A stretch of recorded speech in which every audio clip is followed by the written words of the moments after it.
That's me when I'm making a ward booking because I got a deal, I got a steal, and I get to fly in luxury and experience that I wouldn't have paid cash for and or just save money if I want to. But that is what we were going to break down. I want to break down what are points and miles for you, how do you earn them, how do you use them, right? What do redemptions look like, and some of the key pieces to look out for, right? So hopefully by the end of this, you are able to execute on the information because you absolutely will be able to. But I just want to give you an understanding, of course, on what points and miles are and how you can utilize it and leverage it for yourself. So let's jump into it. Woo! This is the stuff I love talking about, guys. The travel hacking, because I love traveling, I love the experiences, and everyone can do this. Everyone can take advantage of it. So, what are points and miles, right? So, you typically earn points and miles from sign-up bonuses from credit cards. You earn it from either a sign-up bonus, like I said, or category spend. You can earn additional points, 2, 3, 4 times points on dining, grocery, gas, things of that sort. So, airline miles are same exact thing, but it's a co-branded card that you can only use those miles to fly with a specific carrier. So this would be like a Delta Sky Miles card. Same exact thing with hotel points are, hotel cards. Marriott, Hilton, Hyatt, they all have hotel cards, but you can only utilize those points to be used to stay with that hotel chain. Now, when it comes to credit card points, which is where you get a lot of advantages with, you can use those points, like I said, from sign up bonuses or category spend, earn them that way, but you can utilize them for a multitude of things. But the best value is typically with travel and transferring them into airlines and hotel partners, right? So these networks have a ton of partners you can take advantage of. Not all points and miles are created equal, but to be honest, you guys need to make sure it is as simple as possible. Simplicity is huge in this game, and it just makes things easier to track. So now when it comes to banks with transfer partners, so these are the banks that you want to focus on when it comes to utilizing cards and earning points. Chase Bank, American Express, Capital One, and Citi. Now, they all serve their own purpose. My favorites and a lot of people's favorites are Chase Bank and American Express, mainly because they have just such a wide range of transfer partners. And you can actually join those points to, book a flight with one specific partner that they're both partnered with. So they have the most transfer partners. Capital One and Citi definitely have their place as well. But these are the four banks that you need to focus on in terms of having personal cards and business cards with and utilizing really on a daily basis. Now, when it comes to airline transfer partners, they are all a part of different alliances. Now, if you are in the US, the domestic US, you're probably familiar with United, American Airlines, and Delta, right? Those are kind of the main airlines here. They are all part of a different alliance. So United is a part of Star Alliance, American Airlines is a part of One World, and SkyTeam is a part of Delta. Or Delta is a part of SkyTeam. Essentially, there are global airlines all across the world that you've never flown or maybe even heard about that are a part of these alliances. What makes this important is you can actually, for example, I can go on British Airways, book an American Airlines operated flight through British Airways instead of booking it through American Airlines. So that's what that means. They are part of global alliances where you can have access to different transfer partner portals and book flights for cheaper that way. Now, this shows you what the whole system looks like. It's very confusing. There are tons of different options, but this shows you the options and the availability when it comes to utilizing your points with so many different partners across the world. So can be a little bit confusing. Yes, there is, quite a bit of nuance and skill set involved with utilizing your points the right way and finding the right partners. But this just goes to show you that it's not just one system. Like with Delta Sky Miles, you can only use them for Delta Sky Miles. Just one option, right? So tons of options, but this is kind of the transfer partner matrix to be aware about. Same exact thing with hotels. So the main hotel partners are Hyatt, Marriott, and Hilton. I almost would never recommend transferring to Hilton unless they have a crazy transfer bonus. Their system, you're pretty much throwing points away if you do so. My favorite is Hyatt. I think you get the most value out of Hyatt, but same exact scenario with airline partners. There are hotel partners that you can also utilize to transfer points into to stay there. So now, things to be aware about. There typically are not going to be with Delta. They're going to have deals here and there, or American Airlines where they have deals on cash flights. But a lot of these banks will also have what we call transfer bonuses. So this means that you'll get an additional bonus if you utilize their platform by transferring points from a specific bank into that platform to then, book currently or book later dates of flights. This is awesome because it, once again, outside of just booking the flight and saving tons of points and cash on it, you can get additional value on top of it. So let's say that normal booking was 100,000 points and you have a 30% transfer bonus, you'll only end up having to transfer over, let's say, 70 to 80,000 points to then hit the 100,000 point mark. So you ended up saving, $200, $300 worth of points, which makes it even better. We love deals. So take advantage of the transfer bonuses that pop up every month, every few months, and they are awesome. They're great. They just save you more money. We love deals. We love sales. Now, explaining a little bit more about co-branded cards, American Airlines cards, Delta SkyMile cards, United cards, there are benefits to them. Well, for one, they typically give higher limits, so it can help people's credit reports in that way, but you also get free baggage. So if you're someone that flies a specific airline 90% of the time, right, you're going to save a lot of money, especially if you're flying, more than 5, 10, 15 times a year. And or you can earn status faster by having those cards or spending on those cards. And or if you fly a lot for business, like a lot of people fly, over 50 times a year for business, it is extremely helpful in earning status that way. So good things about that with specific airlines, if you have a status with them, you can be upgraded with those airlines, which is why some people want to fly this specific airline more often because they have a status, and you can do that through, flying a certain amount of times or through spend. The problem with it, the disadvantages are you can't transfer them, right? We've already gone over this. You're pigeonholed into their system. So if you're earning a lot of Delta Sky miles and you don't fly it a ton, or maybe you want to go on big trips and Delta isn't going into that hub or into that area, you can't use those points and transfer them outside of their system. You're also stuck with the options if they change their award availability system. So United did this last year. They actually made it more expensive to utilize points on economy, premium economy, and first class tickets. So they made it like 20% more points to be able to book that way. So that is the problem there. You are then stuck with that system. Yes, to a sense, you are kind of like either way, you're still kind of stuck with that system with Chase and American Express and transfer partners, but it's not like every airline is changing their system and changing the way their award availability and award options are. It really happens every so often. United was that last year. So just wanted to point that out. Now, my favorite is American Airlines. American Airlines is harder.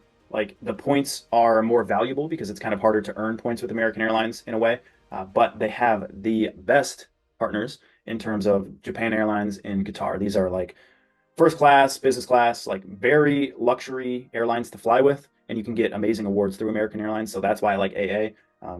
Delta, although I really enjoy Delta's flight experience, they have the TVs on every flight, and they provide Wi-Fi to Delta SkyMiles members, which is awesome, like free Wi-Fi.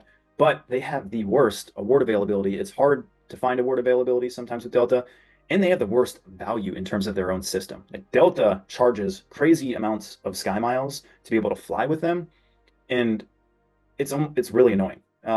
You're pretty much unlikely to find a Delta One or Delta business class options. It's really challenging to find that type of award availability. So Delta, I harp on them for that. Most people do. They call them Delta Sky Pesos because of how expensive they charge, but sometimes they do have deals available. Now, right, you can transfer Chase into United, which is an option if United has some award availability in their system. You can do the same into Delta if for whatever reason they are running some deals and you want to take advantage of it. And Bilt into American Airlines. Bilt is the only transfer partner for American Airlines. And like I said, American Airlines, I like a lot. Most people in the space really like it a lot because of their partners. So that makes Bilt pretty much like a must-have card. The great thing about Bilt, though, is you can actually still earn points with Bilt if you don't have the card. So if you refer the card to people, you can still earn points. So that's awesome. And that way you can use that as points to transfer into partners like American Airlines or Hyatt. Now, like I said, you'll typically find better award availability when it comes to the other credit card points options, but co-branded cards do serve their place. And I just wanted to point out what the differences were with airline co-branded cards versus normal kind of banking credit cards that we're focusing on. Now, I want to give you guys an example of what the value looks like when you use your points the right way. So I put together a domestic US trip that I took and an international trip I helped a friend take, and kind of broke this down for you. So when it comes down to this, like I said, Delta is hard to find, but I am from Minneapolis, St. Paul, which is a major Delta hub. But what I did over this past Christmas to fly back home was I flew from Tampa to Minneapolis, St. Paul on Delta Airlines. What I did though was I actually booked that flight through Virgin Atlantic, and it was 9,000 points. I just paid $5.60 in taxes and fees, which is technically like $90 equivalency. I like to make it easy. One-to-one equivalency, $90 cash cost of that flight. And the actual cash cost of that flight was almost $300 at $279. So I got about 3 to 4 cents per point. The funny thing was there was also a transfer bonus into Virgin Atlantic. So I really only ended up using or spending 6,500 points. So I got more value out of the transfer bonus, saved some points, and I do not have much status with Delta. But if I would have had status, depending on the time you're flying, you can get upgraded to first class, which can then improve the value of those points even higher. So important to point that out. Domestic, as always, will always be a little bit less value, well, a lot of it less value than international trips, because international trips are always more expensive, and the difference in cabin quality, like first class domestic, is way different than business class in a lie flat seat over the pond, for an 8, 10, 15-hour flight. So those are always more expensive, so you'll always get more actual value out of your points when it comes to international trips and international stays. Now, for the international side of things, I ended up finding an option for a friend of mine on their honeymoon. Now, what we did before was we actually set up a game plan 6, 8 months before their wedding so that they could open up specific cards together and hit their sign-up bonuses. That way they could utilize their points in the future for their honeymoon. So they were actually going to Italy, but what we did was we found a flight from JFK to Paris on Air France business class. Now, Air France did have some deals going on, so it was already, pretty good deal with 73,000 miles per person one way, $208 in taxes and fees. But we utilized another transfer bonus. That's kind of why we focused on Air France, because they also did have a transfer bonus from Chase. And because of that, those tickets only cost 56,000 points per person, $208 in taxes and fees. So they did a total of 110, 112,000 points and $400 in taxes and fees. And the cash cost of that ticket was $5,800. Now, many of you might pay for that, but a majority of people that I know would not even pay for that. They would fly economy across, and they paid less in taxes and fees than they would for an economy ticket. And they got to lay down in business class. They got to have that experience. And that's what this does, right? So they got 10 plus cents per point of value on that ticket cost. And they got to have an experience that most people would not do themselves or pay cash themselves. So that is the awesomeness of points and miles. This is why it's so fun and so enjoyable, and you're saving money, right? You're saving money. You're utilizing your organic spend already to travel in luxury and to travel in an experience that is enjoyable. So from that, like, this is what their experience looked like. This is pretty much on the 777-300ER on Air France. It's a very solid cabin, lie flat seats. They sat in the middle, enjoyed a couple course meals as well, and they also got access to lounges in JFK. Now, they did have a layover to get into Italy when they were in Paris. But what I told them to say is a lot of these hotels and airlines, they like to be very customer service based, and you're actually on your honeymoon. So you might as well try to take advantage of that. So when they were in Paris on their honeymoon, I told them, go to one of the Air France lounges, mention it. Hey, we just flew Air France. We had such a great experience with you guys. We do have quite a bit of a layover, but we are on our honeymoon, and it would be so awesome if we could experience the lounge here after experiencing Air France business class for our first time ever. Bang, they were let in. So then they got to have the option and the experience of Air France during their layover, not have to pay for food, not have to pay for drinks. Great start to their honeymoon. So wanted to point that out. Outside of that too, guys, like, that might have been the experience for them with Air France. And when I talked about the domestic option as well with Delta, you can see the value there. But there are tons of partners like this on Qatar and Emirates, United, Polaris, depending on where you're going in the world, right? That you can have even more luxury options and places to go. And with that, when you're flying first class and business class, you get options to, right? You get access to lounges. So they typically will require a day pass if you do not have the certain credit cards that give you access to certain lounge networks. But if you're flying business class and first class, you get to save money on food and drinks. And also, lounges can be great networking opportunities because there are a lot of business owners and entrepreneurs that travel all the time. So think about that as well. Now, for the hotels, hotel transfer redemptions, like I said, I highly prefer Hyatt. I think you get way more value out of those points than really ever transferring into Marriott and Hilton. Marriott obviously is a much larger lounge net or much larger network. So is Hilton. But Hyatt just gives you the most value. And you can, I'm sure, raise your hand. First of all, raise your hand if you would like to go to the Maldives. I'll raise two for the people that are listening. So, the Maldives, we've all seen it, and it's beautiful. Now, you can actually stay at the Alila, and I'm not going to try to pronounce that because I'm going to botch it, but it's around $1,200 to $1,500 per night. Now, with hotels, actually many places, the Alila was actually pretty standard no matter what room or villa that you had. But a lot of places, right, they will have different penthouses and suites and bigger villas that cost more money per night. So that's why if you have status with a hotel chain, that's also why I like Hyatt. I have globalist status with them, so I get upgraded almost every single time I stay at a Hyatt. But you can get upgraded to, let's say it's a standard $1,200 per night. You can get upgraded to a villa that's $3,500 per night. So the opportunity cost is just more value in your pocket, a better experience in your pocket. And at the Alila, it only costs 35,000 points per night, which is technically $350 worth of value in terms of that. And it's a $1,200 a night ticket. So if you stayed a week here, it would cost you 15 grand, 10 to 15 grand to stay a week here. So you're getting the option with your points, with your sign-up bonuses, with your organic spend to have a $15,000 to $25,000 trip paid for with points. So like I said, Hyatt is my favorite. If you have status, obviously it helps because you get more upgrades and you get like free breakfast and things of that sort. So just wanted to point out as well, right, how it works for hotels and what that looks like, especially with Hyatt. What do most people do? How do they use their points? When a lot of people get their credit cards, they see that each credit card has their own portal where you can book travel. It says, hey, you have 60,000 points, book your travel here. And it's easy, it's simple, so people utilize that portal to book their travel. The problem is you're not getting the best rate possible. Now with American Express, it's just 1-to-1, which means 100,000 points is worth $1,000. And that's what you're getting in the portal. And with that, there is an option with the American Express Business Platinum where you do get 35% back on your points if you book a first or business class ticket in their portal. But essentially, they make you choose an airline each year for another $200 airline credit that you get. And that's the airline that it typically has to be with. So that's the caveat with that. Now, when it comes to Chase, you can get more value, 0.25, 25% more value, 1.25 times with the Chase Sapphire Preferred and or the Inc. Business Preferred. And then you can get 1.5 times with the Chase Reserve.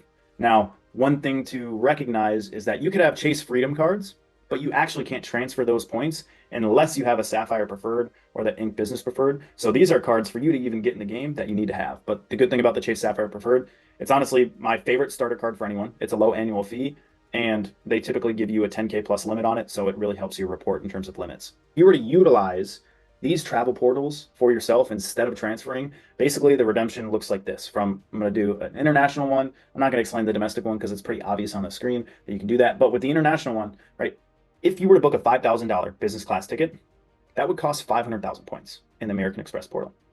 Now, if you had the Chase Sapphire, that's around 400,000 points with that 25% bonus, right? And the Chase Reserve, 335,000 points. That's a lot of points either way, just for a one-way ticket. Now you utilize it the right way, right? Even if we're just getting one, you can get one business class ticket off one sign-up bonus, off one card. Let's go back to the Air France example. If you were to book Air France for 100,000 miles, you're still getting 60, 70% less value or more value. You're still getting more value. It's basically 70% off by doing it the right way and utilizing the way to transfer those points into the right direction, saving you 235,000 points if you had the Chase Reserve, right? So I know many of you like sales, you like deals. I know I do. It's fun, but this makes it even more fun. This gamifies the process and allows me to, oh, maybe I want to go to Bali or Indonesia or Japan or back to Europe, that would be fun. Now, I know many of you, if you could get a house for 60% off the ticket price, if you could get a new laptop like a MacBook that's like $2,500 now, or 60% off, you'd take advantage of it. So the whole point of this is to just gamify it for yourself and so you can see the numbers, because once you see the numbers, it makes sense. From there, it's just understanding how to utilize points, how to earn points, right?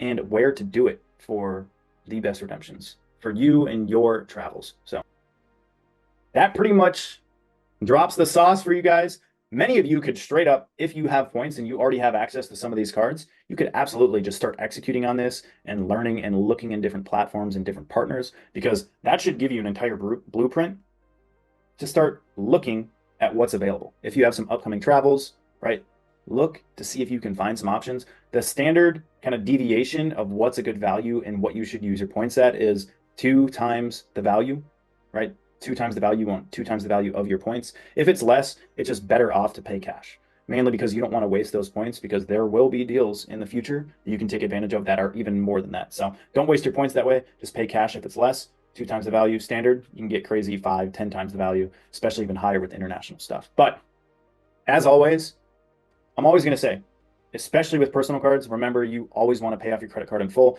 At least make sure that you have auto pay and minimum payments set up so you're not put in a situation that can hurt your credit report. Don't just spend on cards to get points and then travel around the world and forget about paying your stuff. But huge thing. A lot of people need to be reminded of that. As always, hopefully this is valuable. Let me know if there's any questions that you have. If you want, you can always join the free school group I have below, where you can learn and collaborate and network with other people and ask questions. So talk to you soon, friends.